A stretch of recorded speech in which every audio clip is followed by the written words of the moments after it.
So we know each other, Mayor, and I want to thank you for sitting with us to do this interview. I would appreciate it if you'd introduce yourself and a little bit about yourself. Sure. Mayor Tom Westmoreland, and been mayor for, 5.5 years now, something like that.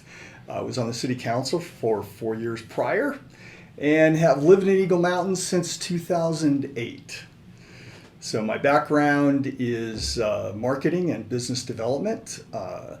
I had the good fortune of growing up in Lake Tahoe, and that shaped a lot of my perspective about nature and wildlife. And thanks for having me here. We could probably do a regular show. We could call it Mayor and the Mayor. Yeah, there you go.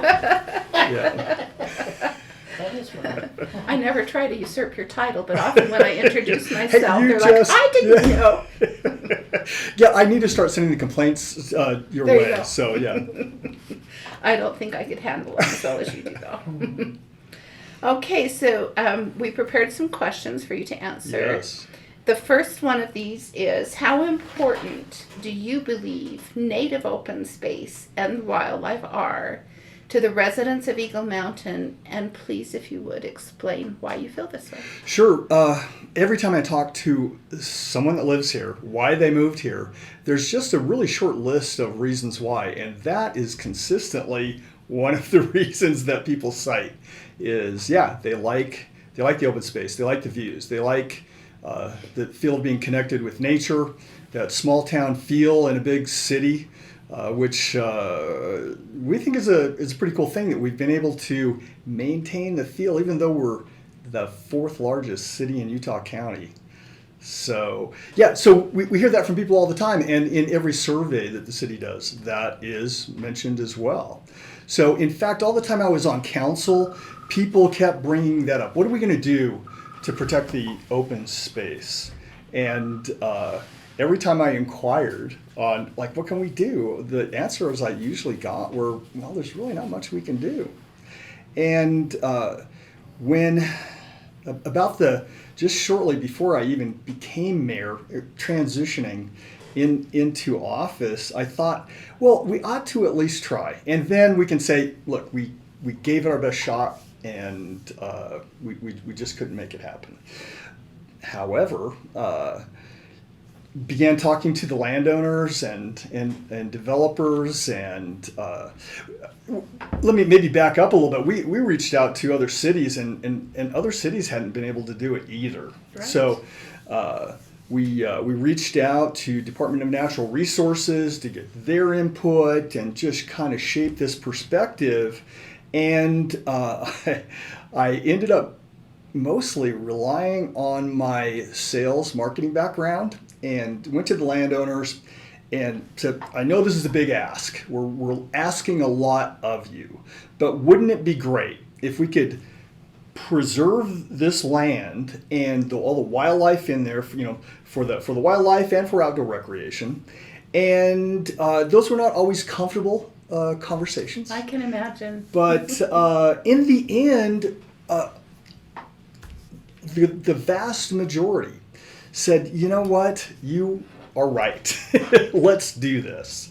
And because one thing we knew, we weren't going to take the land. We weren't going to eminent domain it, right? So we had to have this cooperative partnership, and the more the more residents got involved, the more we were able to make progress. The more people caught the vision, and we even had some landowners that said, not only that, but here's a little more, because we really want this to happen.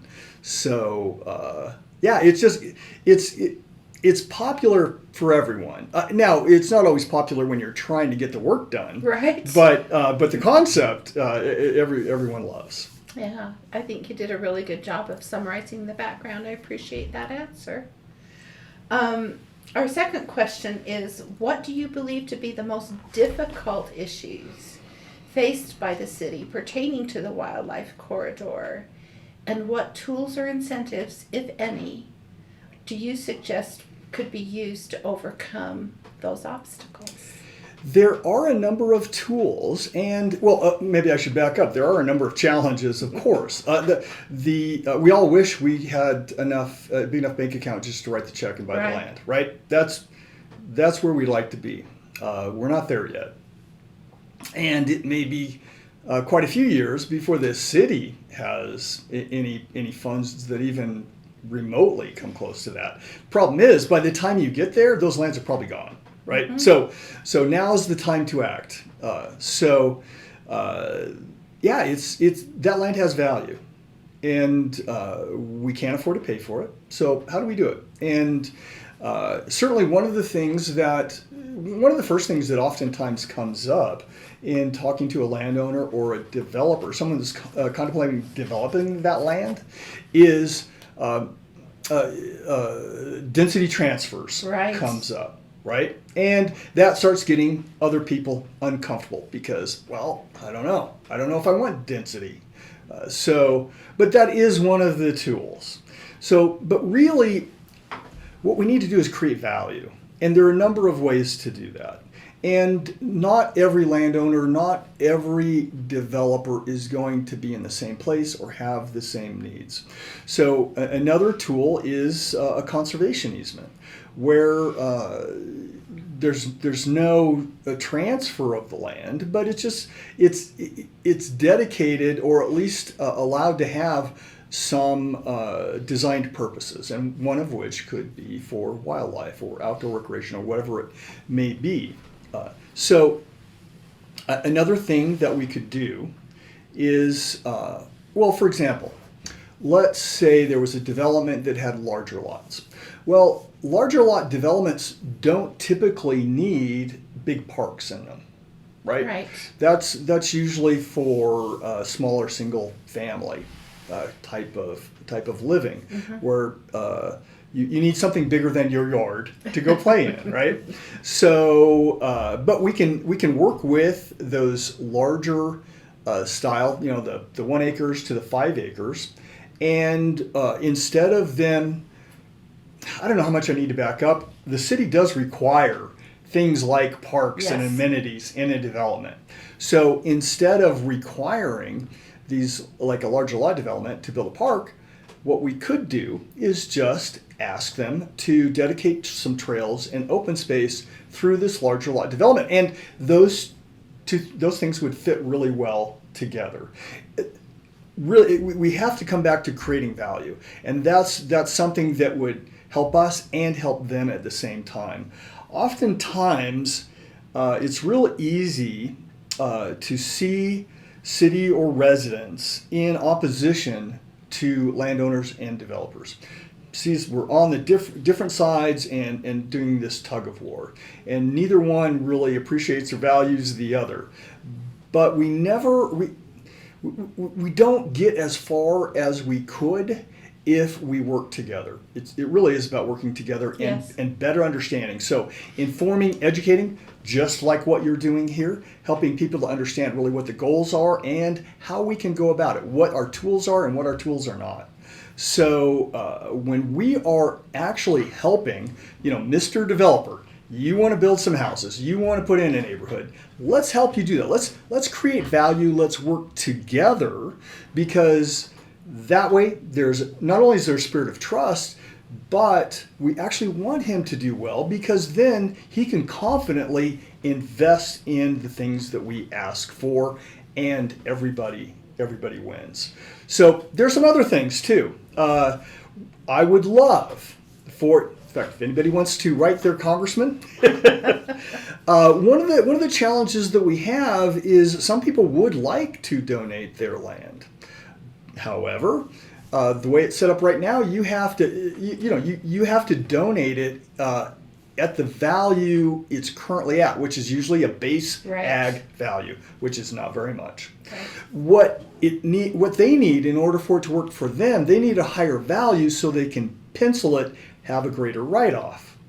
That's where they get the benefit. That's where we would get the win-win. So we could write our congressman and ask them if they are really interested in preserving wildlife and open space so that our youth have outdoor to recreate in, then this is an opportunity that they can help us and help the landowners at the same time. They could help the landowners get their donation to pencil so they can have the write-off at the top value. If without that, a lot of silly things happen that don't make any sense. I hear you. So, they'll, like a landowner might try to, increase their value. We might rezone it to commercial, but it makes no sense, right? So, and it's very confusing for people, trying to follow it. But if we could get that write-off, that would be something that would help. I mean, it's just one more tool that we would have to pull from. But definitely, being informed, educating, working together, and making Eagle Mountain, doing everything we can to make Eagle Mountain a more desirable place to live. And then that increases the value as well. It's kind of a lot of things kind of mashed together, but that's a quick picture. We could probably talk longer, but I'll go ahead and wrap it up there. We'll have to do a follow-up one day. I appreciate those answers too. I think that what you've described will be really helpful to the residents to understand what's going on and how they can help. The last question we have is probably the most difficult. It's an opinion question again here. I have a couple of opinions. I think so, and I appreciate that about you. Is Eagle Mountain City doing enough to preserve open spaces and the wildlife corridor? And if not currently, what could the city do better, and what can residents do? I really do love this question because it feels like a softball. So really, Eagle Mountain currently is the template that other locations are looking at. Yes. We are doing more than anyone that I know of. So I thought it was really, I enjoyed an article not too long ago that was about a plan that Salt Lake City put together. And the short of it is their plan was a 20-year plan. They hoped in that time to be able to dedicate 6,500 acres of parks, trails, and open space in a 20-year period. The reason why that made me smile is because that's exactly where Eagle Mountain is today. Yeah. We've accomplished most of that in just the last 5 years. Now, are we done? No, not even close. We have a lot of work yet to do. So, there is more to do. We've done a lot. And, how long has it been? Was it about a year or so ago that we had, I think, just about all of the wildlife resource people from DNR here in our city? They came here to see how Eagle Mountain does it. That's right. And take that back to their areas. And I occasionally get calls from mayors and council members from other cities asking for insight. How did you do this? What do we need to do? Who do we need to talk to? Things like that. No, have we done enough?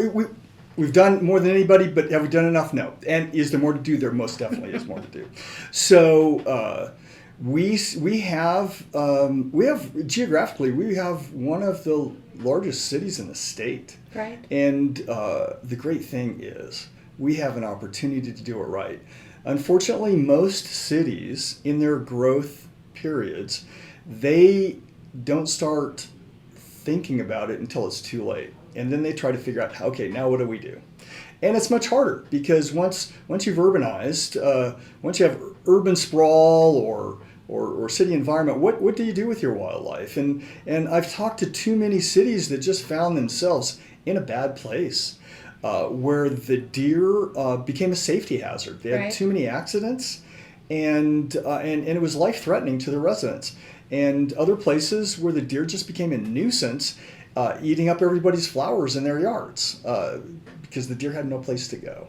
So we have the opportunity to plan that, but it takes residents, it takes the city, it takes landowners all working together and buying into this vision to try to figure it out. So the city does have a parks, trails, and open space master plan that is, it's always evolving, right? It gets worked on and then it sits for a little bit and then it gets worked on some more. Right. And what we're trying to do with that is accommodate all interests, which makes it more challenging, right? Yeah. So if it was just one interest, it's already hard, but it simplifies it. But if you're trying to accommodate wildlife, so we have deer, we have birds, we have rabbits, coyotes, antelope, the list goes on and on, trying to accommodate them to an effectual degree, but still have places that people go ride their bikes, motorcycles, horses, run, walk, or just generally enjoy the outdoors. That's one of the things we learned from COVID Right. was how important it is to get outdoors for our emotional and physical health. And I mentioned earlier, I grew up at Lake Tahoe, and when I was a frustrated teenager, sometimes I had no one to talk to and had no answers. But what I could do is I could go out into the forest or into the mountains, and things just seemed better. So can't totally explain it, but I know that it's important for our youth to be able to have those kind of connections. We don't want them limited to a very urban setting where the only place they have to hang out is the 7-Eleven or the grocery store or things like that.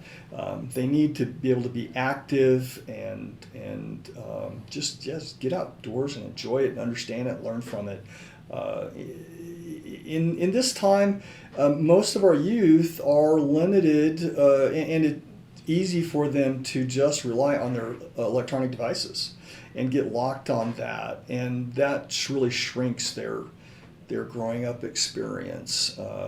In fact, it wasn't too long ago, we had a young lady that came in to talk to the council about the mountain bike trails and Right. talked about her brother, how this was, it was obviously very important to them. This is what got him out of the house, is being able to ride his bike on those trails and just being able to engage with nature and take a responsible role in accommodating it, protecting it, preserving it, and understanding it is really huge for our youth. And I hope that they can take those experiences that they garner here growing up, through the rest of their lives as a positive experience. And who knows, maybe one day they'll say, hey, in my city where I grew up in Eagle Mountain, this is how we did it. And so those are the kind of experiences that I hope our youth can have. But we have a very large valley. We still have a lot of trails to design. And when I say trails, I don't just mean a sidewalk along a busy street. Right. Yeah, I mean a natural experience that's inviting and pleasant and accommodating, makes allowances for wildlife.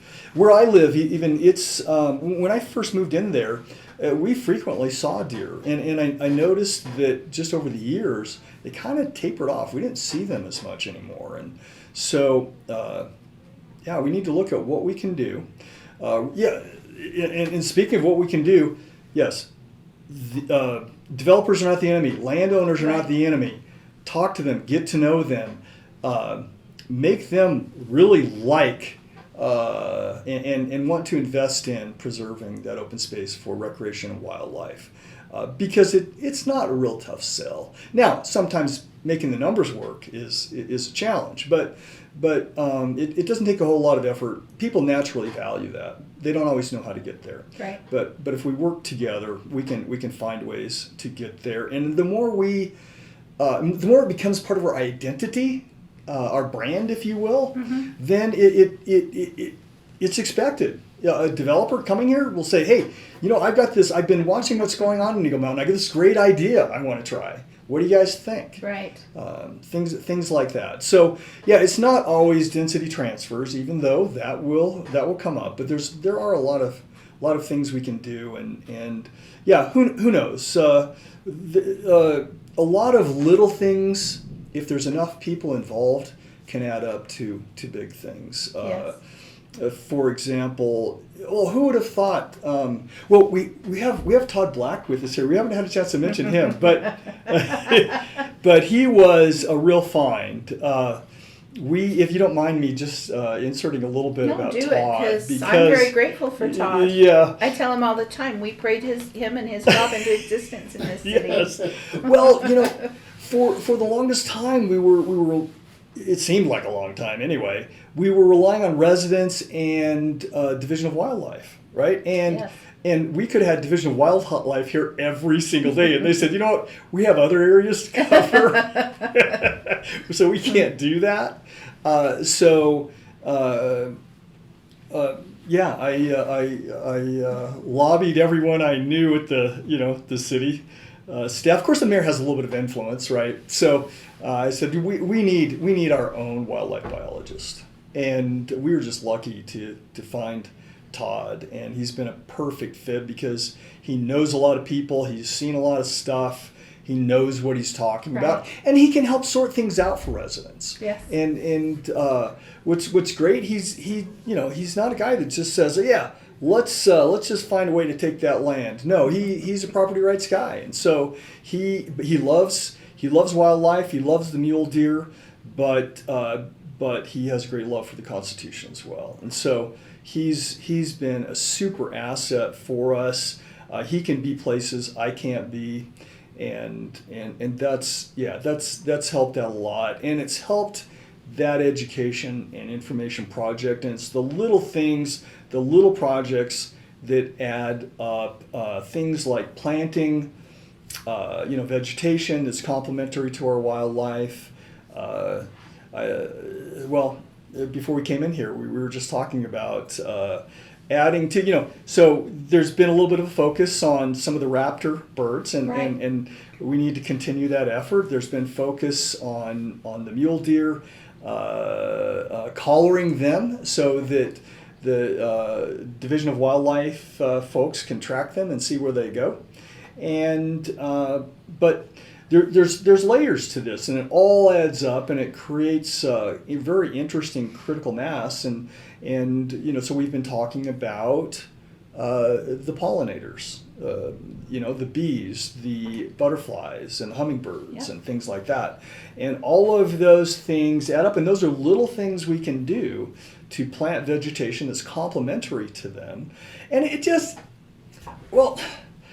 in the past, when I remember, back before Courtright Park was in, especially, I remember bringing people out and saying, okay, look at all this, now picture this. And a lot of people would say, well, I see sagebrush. I don't know what you're talking about.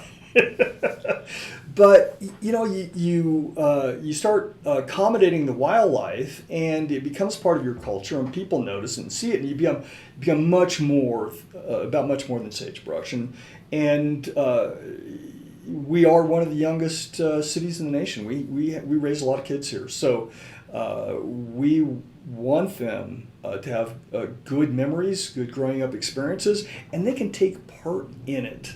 They can, these kind of little projects, whether it's planting a tree or a bush or a flower or who knows, we know we're going to have a lot of projects as things continue to evolve, because this is a big endeavor made up of a lot of the little projects. So they will be able to say, hey, when I was growing up, they could bring their grandkids back and say, I helped do this. Yeah. So it instills a sense of pride in the community for sure. Yeah. Yes. Yeah.